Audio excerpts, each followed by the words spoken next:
កម្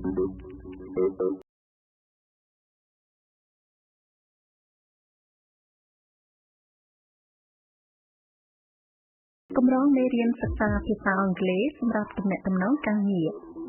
English for Business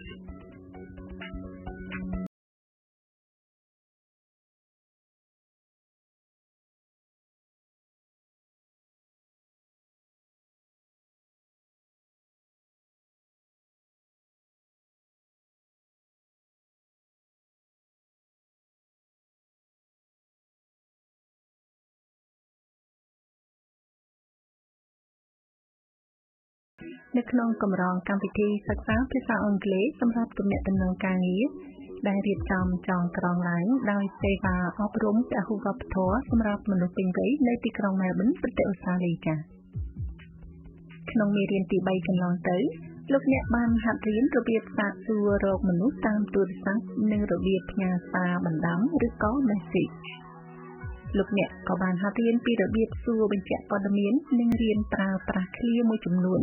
ដែលទាក់ទងនឹងសុជីវធម៌ក្នុងការទំនាក់ទំនងការងារតាមទូរស័ព្ទចា៎នៅក្នុងកម្មវិធីថ្ងៃនេះលោកអ្នកនឹងសិក្សាពីរបៀបណែនាំខ្លួននិងបញ្ជាក់ពីគោលបំណងរបស់លោកអ្នកតាមទូរស័ព្ទលោកអ្នកក៏នឹងមានឱកាសស្រង់យកបញ្ជីពាក្យពេចន៍នៃការប្រើឃ្លោងឃ្លាឬក៏ប្រយោគដ៏មានប្រយោជន៍សម្រាប់ទំនាក់ទំនងការងារតាមទូរស័ព្ទរបៀបផ្ដល់អនុសាសន៍និងរបៀបបង្ហាញពីការគួរសមនៅពេលសួរបញ្ជាក់គោលបំណងរបស់ភាគីម្ខាងទៀតចា៎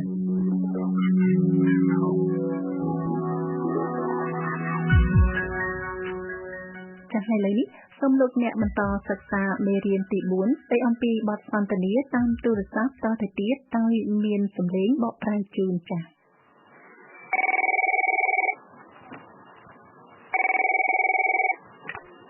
Hello, Edward Bono speaking. ជំរាបសួរខ្ញុំឈ្មោះ Edward Bono កំពុងនិយាយបាទ Edward. It's Harvey Judd here, returning your call.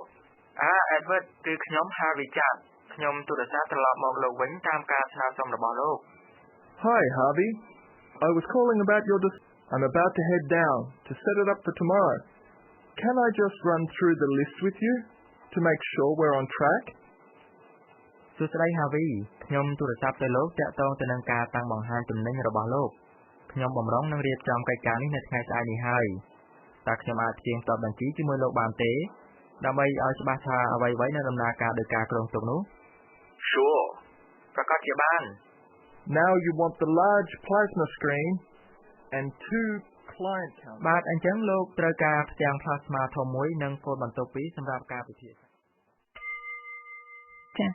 ឥឡូវនេះយើងឈានចូលដល់កំណត់សម្គាល់អំពីការរៀបចំមុននឹងទំនាក់ទំនងតាមទូរស័ព្ទចា៎មុននឹងយើងធ្វើការពិនិត្យអំពីការឆ្លើយឆ្លងរវាង Harvey និង Edward យើងគួរពិនិត្យមើលបញ្ជីរៀបចំសិនជាដំបូងស្វែងរកប្រធានបទសម្រាប់ការពិភាក្សា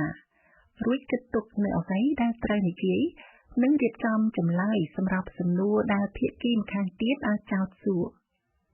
ប្រសិនបើចាំបាច់សូមផ្ញើសារតាមអ៊ីមែលឲ្យភាគីម្ខាងទៀតដឹងជាមុនជាពិសេសបើលោកអ្នកទំនាក់ទំនងការងារតាមទូរស័ព្ទពីបរទេសនោះលោកអ្នកត្រូវរៀបចំព័ត៌មានទាំងអស់រួចដាក់ពីមុខលោកអ្នកដូចជាអ៊ីមែលតួលេខការកំណត់តម្លៃជាដើមចា៎ប្រសិនបើលោកអ្នកពុំទុកចិត្តលើការទំនាក់ទំនងការងារជាភាសាអង់គ្លេសទេនោះ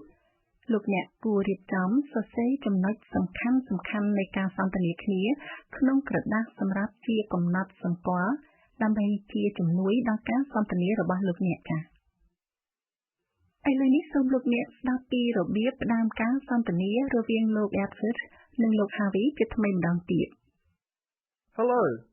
Edward Bono speaking. សួស្តីខ្ញុំឈ្មោះ Edward Bono កំពុងនិយាយ Edward. It's Harvey Judd here, returning your call. Edward គឺខ្ញុំ Harvey Judd ខ្ញុំទូរស័ព្ទត្រឡប់មកលោកតាមការស្នើសុំរបស់លោកចាស់នៅពេលដែល Edward ធ្វើការឆ្លើយតបទូរស័ព្ទលោកនិយាយថា Hello, Edward speaking ដែលប្រែមកថាជំរាបសួរខ្ញុំ Edward កំពុងនិយាយចាស់ដើម្បីបញ្ជាក់ថាខ្លួនយើងជានរណាដែលកំពុងឆ្លើយទូរស័ព្ទ យើងតែងតែប្រើពាក្យ speaking បន្ទាប់ពីឈ្មោះរបស់យើងចា៎ចំណែក Harvey លោកធ្វើការណែនាំខ្លួនផ្សេងពីលោក Edward ពីព្រោះលោកពុំមែនជាអ្នកទទួលទូរស័ព្ទទេតែផ្ទុយទៅវិញលោកជាអ្នកហៅទូរស័ព្ទដូច្នេះលោកនិយាយថា Is Harvey Judd here មានន័យថានេះជា Harvey Judd ចា៎ជាបន្តទៅទៀតនេះសូមលោកអ្នកស្ដាប់រួចហើយថាតាម Good afternoon, Kate speaking.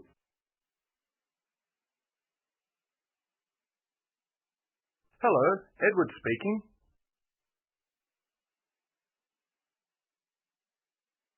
Is Harvey Judd here?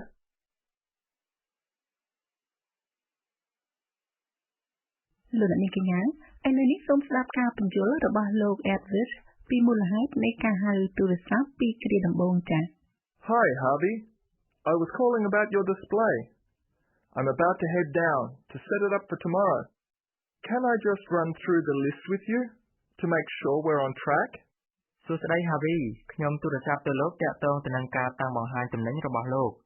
ខ្ញុំបំរុងនឹងរៀបចំកិច្ចការនេះនៅថ្ងៃស្អែកនេះហើយ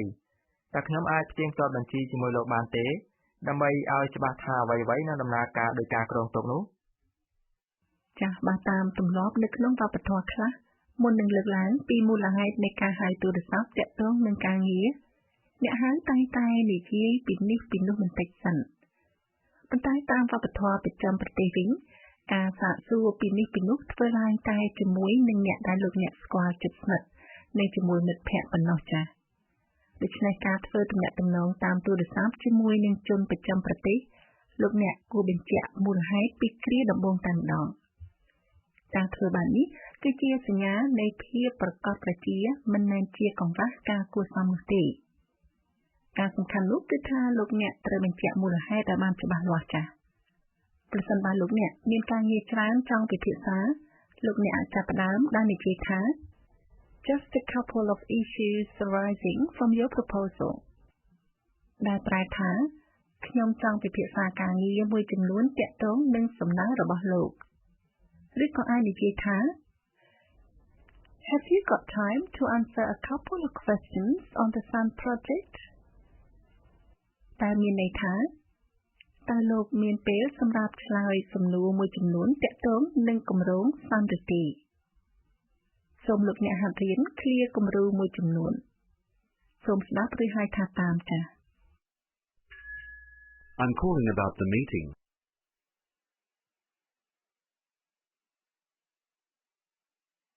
I'm calling about your proposal.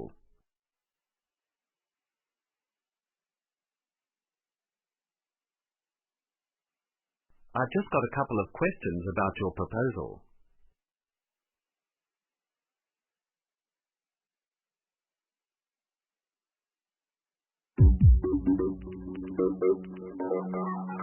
លោកអ្នកនាងកញ្ញានិងកោចមិត្តទាំងអស់កំពុងស្ដាប់កម្រងកម្មវិធីសិក្សាភាសាអង់គ្លេសសម្រាប់ទំនាក់ទំនងការងារដែលផលិតឡើងដោយវិទ្យុអូស្ត្រាលីមេរៀនទី4បទសន្ទនាតាមទូរស័ព្ទ Lesson 4. Over the phone. ចាសសូមលោកអ្នកស្ដាប់ដោយយកចិត្តទុកដាក់នៅពាក្យនិងប្រយោគថ្មីៗក្នុងការសន្ទនាបន្តដោយមានការបកប្រែជូនផងដែរចា៎ Just one more thing, Harvey. Does your laptop have an output for a plasma screen? Harvey ខ្ញុំមានសំណួរមួយទៀតចង់សួរលោកតើកុំព្យូទ័រយួរដៃរបស់លោកមានកន្លែងដោតជាប់ទៅនឹងផ្ទាំងបញ្ចាំង plasma ឬទេ I think so. Yes. បាទមាន Well, what we recommend is that someone comes down with the software to go through the procedure. That way, we can make sure that you know how to set up in the morning. មែនហើយអ្វីដែលយើងណែនាំនោះគឺថាត្រូវមាននរណាម្នាក់ដែលមានចំណេះដឹងអំពីកម្មវិធីកុំព្យូទ័រដើម្បីមកធ្វើការសាកល្បងដំណើរការបញ្ចាំងជាមុនការធ្វើយ៉ាងដូចនេះនឹងធានាថាការងារសពយ៉ាងនឹងដំណើរការទៅតាមការគ្រោងទុកក្នុងពេលតាំងពីពណ៌នៅព្រឹកថ្ងៃនោះ Oh, don't worry. I'm sure it will be fine. អូកុំបារម្ភអីខ្ញុំច្បាស់ក្នុងចិត្តថានឹងពុំមានបញ្ហាអ្វីឡើយ I've noticed that your building is just 10 minutes from the exhibition center. Why don't you bring your laptop down and we can test run your program? You know, to make sure the display goes off without a hitch. ខ្ញុំដឹងថាការធ្វើដំណើរពីអគារក្រុមហ៊ុនរបស់លោកទៅកាន់មជ្ឈមណ្ឌលតាំងពីពណ៌ត្រូវការរយៈពេលប្រមាណតែ10នាទីប៉ុណ្ណោះហើយអ្វីលោកមិនយកកុំព្យូទ័រយួរដៃមកទីនេះហើយធ្វើការសាកល្បងតែម្ដងទៅលោកជ្រាបទេថាការសាកល្បងមុននេះនឹងធានាថាការតាំងបង្ហាញនឹងដំណើរការដោយគ្មានឧបសគ្គអ្វីឡើយ Oh, okay. Good idea. What time is good for you? អូខេគំនិតល្អមែនតើពេលណាដែលល្អចំពោះលោក It'll be about 3 p.m. Is that okay? បាទតើប្រហែលម៉ោង3ល្ងាចបានទេ Fine. Thanks, Edward. ល្អហើយអញ្ចឹងអរគុណណាស់ Edward No worries. I'll call you at about 3 then. Bye, Harvey. បាទមិនអីទេអញ្ចឹងខ្ញុំនឹងទូរស័ព្ទទៅលោកនៅម៉ោង3លាសិនហើយណា Harvey Yes, speak to you later. បាទខ្ញុំនឹងនិយាយជាមួយលោកនៅពេលបន្តិចទៀត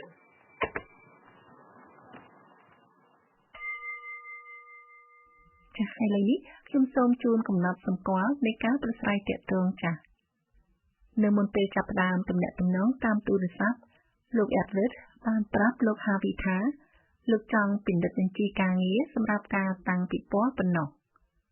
ប៉ុន្តែលោកមានសំណើផ្សេងមួយទៀតដែលលោកបានលើកឡើងក្រោយពីលោកបានយល់ចិត្តលោក Harvey រួចមកតាមរយៈបទពិសោធន៍ការងារតាំងពីប៉ុន្មានយូរឆ្នាំលោក Edward ដឹងថាការបញ្ចុះបញ្ចូលឲ្យបុគ្គលិកក្រុមហ៊ុនធ្វើការសាកល្បងការតាំងបង្ហាញជាមុនគឺជាការប្រសើរបំផុតលោកក៏ដឹងផងដែរថាការហៅអតិថិជនមកចូលរួមសាកល្បងជាមុននេះគឺមិនមែនជាការងាយស្រួលនោះទេដូច្នេះលោកបានលើកជាសំណួរប្រយោលដោយធ្វើជាសំណូមពរជាជាងប្រើសំណួរចំចាស់អញ្ចឹងសូមលោកអ្នកស្ដាប់ម្ដងទៀតចា៎ Well, what we recommend is that someone comes down with the software to go through the procedure. មែនហើយអ្វីដែលយើងណែនាំនោះគឺថាត្រូវមាននរណាម្នាក់ដែលមានចំណេះដឹងអំពីកម្មវិធីកុំព្យូទ័រដើម្បីមកធ្វើការសាកល្បងដំណើរការបញ្ចាំងជាមុនចាស់ទោះបីជាលោក Harvey ពុំមានផែនការចាំបាច់ត្រូវទៅកន្លែងមជ្ឈមណ្ឌលតាំងពីពណ៌ក្តីក៏លោក Edward លែងលោកលបួងលោក Harvey ឲ្យទៅកន្លែងតាំងពីពណ៌នោះបានដោយការគិតគូរព្រៀងទុកជាមុនរបស់លោកចាស់លោក Edward បានកណនាជាមុនថាការចល័យរបស់ក្រុមហ៊ុន Hale និង Harvey មានទីតាំងនៅមិនឆ្ងាយពីមជ្ឈមណ្ឌលតាំងពីពណ៌ឡើយ Harvey ពុំមានការលំបាកក្នុងការធ្វើដំណើរនោះទេដូចនេះលោក Edward បានទទួលលទ្ធផលដោយក្តីប្រាថ្នាដោយមិនបានធ្វើឲ្យលោក Harvey មានអារម្មណ៍រងសម្ពាធការបង្ខិតបង្ខំនោះទេចា៎ជាបន្តទៅទៀតនេះសូមលោកអ្នកសិក្សាពីអនុសាសន៍គំរូមួយចំនួនដោយមានសំឡេងបកប្រែចា៎ What we recommend is a holiday promotion. អ្វីដែលយើងណែនាំគឺការផ្សព្វផ្សាយមួយអំពីវិស្សមកាល Can I suggest a telephone conference? តើយើងអាចជជែកពីគូគ្នាតាមទូរស័ព្ទបានទេ What about a teleconference? ចុះចំពោះការប្រជុំពិភាក្សាគ្នាតាមបែប teleconference វិញយ៉ាងម៉េចដែរ Why don't you bring your laptop? តើលោកអាចយកកុំព្យូទ័រយួរដៃមកទីនេះបានទេចា៎ឥឡូវនេះសូមលោកអ្នកហាត់រៀនឃ្លាអនុសាសន៍ទាំងនេះចា៎សូមស្ដាប់រួចហើយថាតាម What we recommend is a holiday promotion.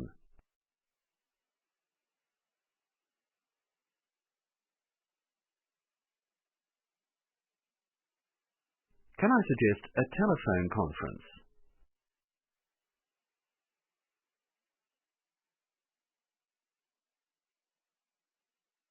Why don't you bring your laptop?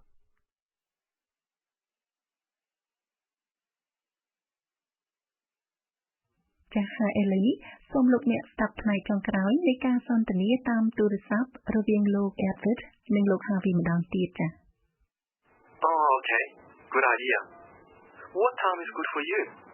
It'll be about 3 p.m. Is that okay? Fine. Thanks, Edward. No worries. I'll call you at about 3 then. Bye, Harvey. ចា៎លោកអ្នកនាងកញ្ញាដំបូង Harvey បង្ហាញពីភាពគួរសមដោយឲ្យលោក Edward ជ្រើសរើសពេលវេលាដោយនិយាយថា What time is good for you? ដែលប្រែមកថាតើពេលណាដែលល្អចំពោះលោកហើយលោក Edward បង្ហាញពីភាពគួរសមតវិញតាមរយៈការសួរបញ្ជាក់លោក Harvey អំពីសំណូមពររបស់ខ្លួនថា Is that okay? តើពេលនេះជាពេលល្អចំពោះលោកឬទេឬលោកអាចនិយាយថា Is that alright with you? តើពេលនេះមិនចោទជាបញ្ហាចំពោះលោកទេឬក៏និយាយថា How does that suit you? ប្រែមកថាតើពេលនេះសមស្របចំពោះលោកឬទេឥឡូវនេះសូមលោកអ្នកហាត់រៀនចា៎សូមស្ដាប់រួចហើយថាតាំង What time is good for you? Is that okay? Is that all right with you? How does that suit you? ចាស់មុននឹងបញ្ចប់ការសន្ទនាលោក Edward ធ្វើការបញ្ជាក់ជាមួយលោក Harvey ដែលនិយាយពីពេលវេលាណាត់ជួបឡើងវិញ No worries. I'll call you at about 3 then. Bye, Harvey. លោកអ្នកនាងកញ្ញាការនិយាយបញ្ជាក់ចំណុចសំខាន់ឡើងវិញ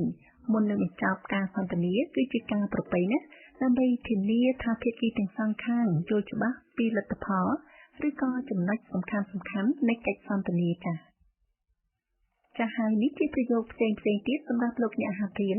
ដើម្បីចងចាំផ្នែកខ្លះនៃមេរៀននេះ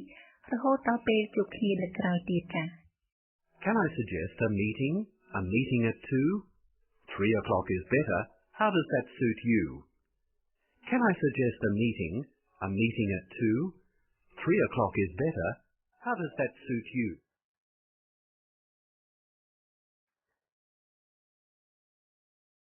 ចា៎លោកអ្នកនាងកញ្ញាទាំងអស់ជាទីមេត្រីមេរៀនទី4នៃកម្រងនីតិសិក្សាភាសាអង់គ្លេសសម្រាប់ទំនាក់ទំនងការងាររបស់វិទ្យាសាស្ត្រឥឡូវនេះឈានចូលដល់ទីបញ្ចប់ហើយចា៎ដូច្នេះសូមលោកអ្នកនាងកញ្ញារងចាំស្ដាប់មេរៀនទី5ក្នុងកម្មវិធីលើកក្រោយទៀតស្ដីអំពីទំនាក់ទំនងលើកដំបូងព្រមគ្នានេះលោកអ្នកក៏អាចសិក្សាមេរៀននេះនៅតាម website របស់វិទ្យាសាស្ត្របានដែរដែលមានអាសយដ្ឋានដូចតទៅនេះ radioaustralia.net.au/khmer ឬក៏បើកមើល website សេវាអប់រំពហុវប្បធម៌សម្រាប់មនុស្សពេញវ័យ ames.net.au ហើយខ្ញុំប៊ុនលូវីសេដានឹងជួបលោកអ្នកនាងកញ្ញានៅក្នុងកម្មវិធីក្រោយទៀតសូមជម្រាបលាមួយរយៈសិនចា៎